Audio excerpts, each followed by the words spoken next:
of the most interesting shows I know is a television dating show called If You Love Me. I was once invited to be part of the audience. Welcome to our show, If You Love Me. We have one handsome man and three lovely ladies. Hello, I'm Wong. I'm from China. I'm 28 years old. I studied math at the University of Transoceania last year. If you were there, you might have seen me. Ladies, if you like this man, please vote now. Two of the girls have voted for you and want to know you better. Who do you want to talk to first? Number 3. I like you, even though you studied maths and I studied history. If my mother were here, she would say you're a nice boy. I want to learn more about your life. Let's look at your first video clip. I was quite poor when I was younger. We lived in a small house and I had to help my parents all day. Even if I had homework, I still helped them with their fish farm. I had 70 fish tanks in my bedroom. If I can look after a fish, I can look after a girl.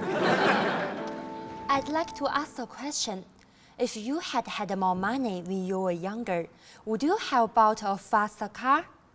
If I had more money, I would have given it to my parents. And maybe I would have bought a fast car too. But whenever I see someone in trouble, I like to help them. I think you should always stop and help someone, unless they are too dangerous. If you always give, you will always have. That sounds very, very generous. Let's see another video clip. I want to find a girlfriend, otherwise I will be lonely. My ideal girl is honest. There's a saying that if you walk on snow, you cannot hide your footprints. Provided that we are both honest with each other and communicate well, I think we could be very happy. What would you do if you found your ideal girl? I'm in Australia now, so I'd take her to China. I always try to be honest and kind if I can be. But I have a pet snake. Would that be a problem? Yes, I have lots of fish at home, as well as some pet mice.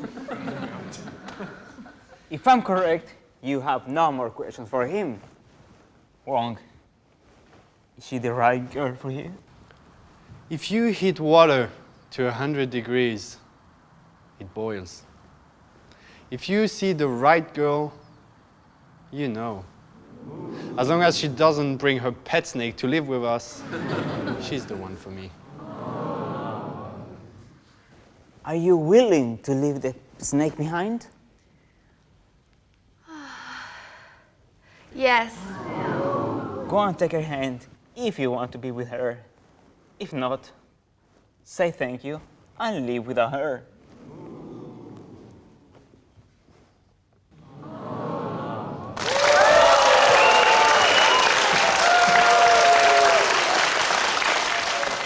You made a big sacrifice for him. Is he worth it? Yes. Congratulations. I hope you both will be very happy.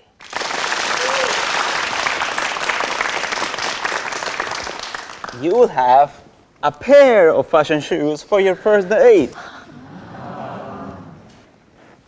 And for your holiday in Harbin, we have these nice boots. Oh, Harbin is my hometown.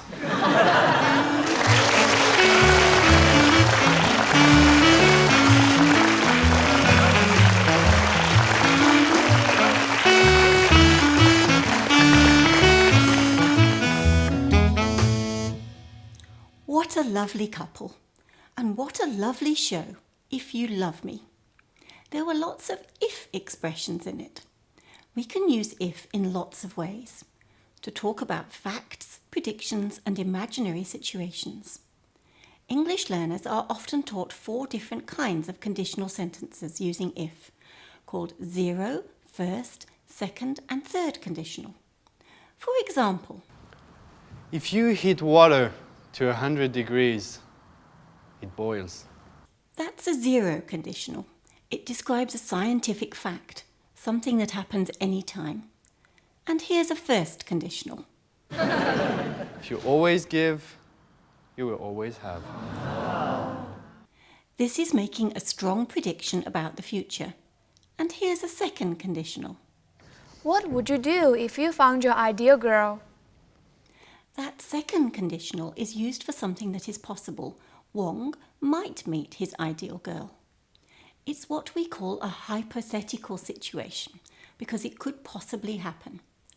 And here is a third conditional. If I had had more money, I would have given it to my parents. And maybe I would have bought a fast car too.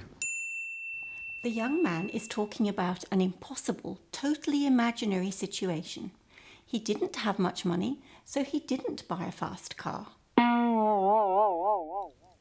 That's called a counterfactual situation because it didn't happen and we can't change the past.